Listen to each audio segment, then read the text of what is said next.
Single leg stance rotations are just another way of just adding additional challenge to single leg stability.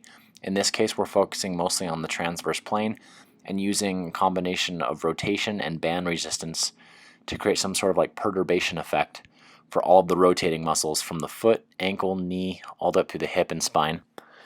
And this is a way to just improve your single leg mechanics, hip loading, and foot stability mostly.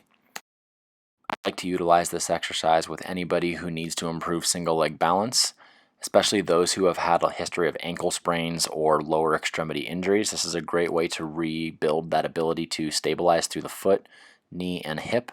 And this is also great for those who have a lot of issues in terms of rotational stability or knee issues when it comes to like landing and jumping and running mechanics. As far as how to do this, it's relatively simple, but there's one thing that you really need to pay attention to, and that is if you're using the band for resistance with this, not simply holding the band with the hands and then using it as a support beam, but instead making sure that you keep the band connected to your midline, and that as you rotate away from the anchor point that you're actually pulling against band resistance. If you're just using the band to help, it defeats the purpose of it. So make sure that you're driving the motion in terms of where you're rotating from through your hip. The muscles of the leg and trunk above and below the hip both have to work in order to make that happen.